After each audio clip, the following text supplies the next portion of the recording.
Annalise, this is Pulse TV and I'm here with David Fenton, the head of retail at the Imperial War Museum. Now, could you tell me a little bit about what your role actually involves?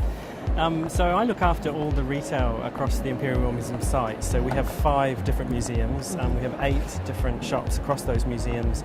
So I'm in charge of all the retail aspects for the museum. So making money to support the museum's message and carry on with it, really. Oh, nice. And then what does it mean to reinvent the traditional shop as well as reinventing retail? What does that actually mean? I think in terms of museum shops, there's been a sort of huge change in terms of the way that the public are engaging with museums and visitor attractions now, and I think retail as a part of that has taken a while to catch up with the high street, and it's taken a while to catch up with what visitors and people are expecting from that. But our customers now want to see a shop that reflects the museum and the subject. They don't want to just come and buy a pencil or a rubber. They actually want things that tell the story of what they've felt and what they've seen when they've been through the galleries. So it's extending that visitor experience into the shop, and the shop isn't just an add-on the end. So it's really about reinventing that. Lovely. And then how have you managed to keep things fresh at the Imperial War Museum?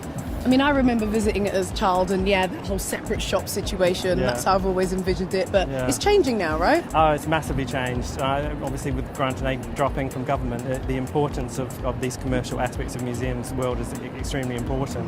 And I think for me, coming from the high street before I came into this sector, is sort of bringing the aspects of retail that are changing and continuing as you do in retail, which is you never stop. You have to keep re-looking at things, look at different ways to take our product outside of our museums, for instance, so our online shop, how we trade sell outside of, so we have about 40% of our product is our own Imperial War Museum designed product, so it's taking that product out to the market. So it's just re-looking at ways and things that we can do. Great, and then what advice would you give to an independent retailer starting out in the market? I think about who your customer is and who your visitor is. I always think it's a key thing, and you go into retailers and shops and you can see where they haven't really thought about what it is that their customer wants. And in terms of how we work in the museum sector, it's very, very fundamental that you bring product in that matches with what people are seeing around the rest of the museum. So I don't think it's right that you go into a museum shop and you just see product that doesn't relate at all to the experience or the subject or things that I suppose aren't kind of continuing that kind of message that the rest of the museum is trying to tell. And obviously our subject being conflict is a challenging one, but actually it can be really exciting and interesting from a commercial aspect too.